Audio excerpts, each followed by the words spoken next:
नमस्कार, one India Hindi में आपका स्वागत है। मैं हूं शिखा धूरिया।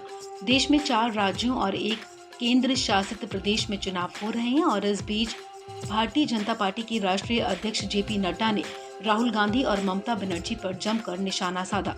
जेपी नड्डा ने कहा कि बंगाल में हुए 2 चरणों के चुनाव के बाद ये साफ हो गया है कि वहां बीजेपी अपनी सरकार बना रही है।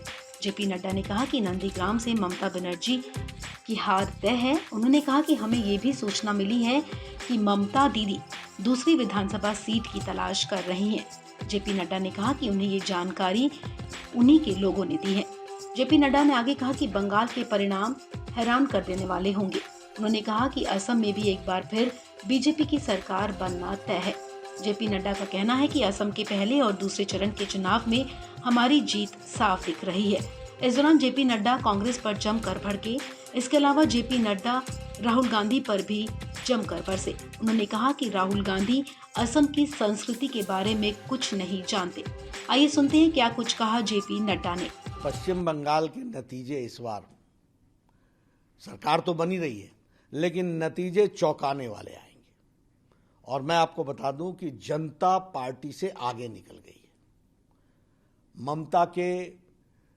ममता जी के राज को लॉक स्टॉक एंड बैरल छुट्टी करने के लिए बंगाल की जनता आतुर बैठी है। और पहले 2 चरण में एक तरफा टीएमसी साफ और बीजेपी आ रही है, ये साफ हो गया है। नंदीग्राम में भी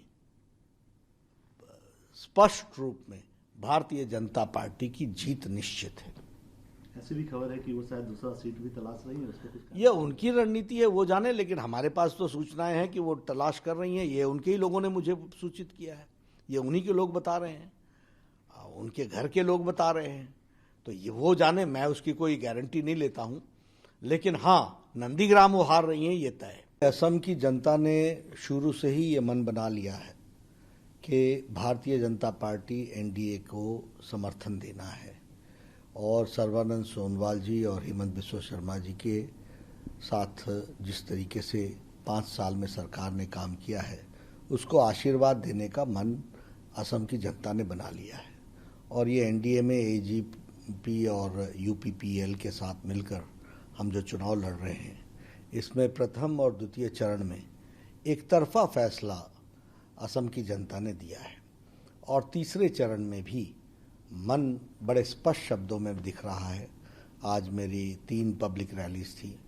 जिस तरीके का मैं उत्साह देख रहा हूँ, जिस तरीके का धूप में भीड़ उमड़ती देख रहा हूँ, और फिर क्या चाय बागान, क्या लोअर असम, क्या बॉर्डर एरिया और क्या बराक वैली, सब जगह भारतीय जनता पार्टी एनडीए के पक्ष में लोगों ने आशीर्वाद देने का मन बना लिया है।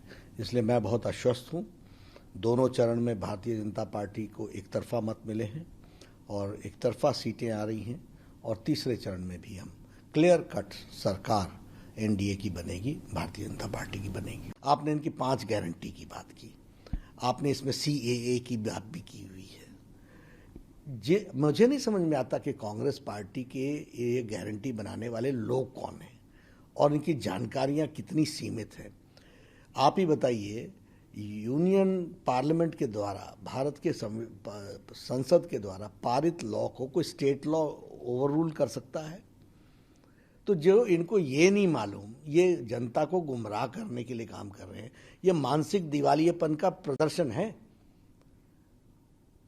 और इन्होंने किस तरीके से लोगों को बरगलाया है, धोखे में रखा है, ये बात सब लोगों को स्पष्ट है। झूठ का पुलिंदा का नाम कांग्रेस पार्टी है और कोई इनको विश्वास नहीं करता। एक बात की मैं गारंटी, इन्होंने 3G कहा है गारंटी, एक गारंटी मैं जरूर देता हूं कि कांग्रेस पार्टी जहां भी जाएगी घोटाला करेगी। ये घोटाला की गारंटी हो सकती है, बाकी कोई गारंटी नहीं है। ये लोक सेवा नाम का इनको सेवा का स भी नहीं टच करता है। लोक सेवा की तो बात ही भूल जाए, यही इनका इतिहास रहा है। इतना हल्का उद्देश्य विहीन प्रोजेक्शन ये देते हैं कि कांग्रेस पार्टी के मानसिक दिवालियेपन की कहानी कहता है। राहुल गांधी जी की जानकारियां बहुत सीमित हैं और राहुल गांधी जी को असम की संस्कृति का ज्ञान थोड़ा कम है। अभी परसों ही ना गमछा फेंका था, यही गमछा परसों ही फेंका था ना।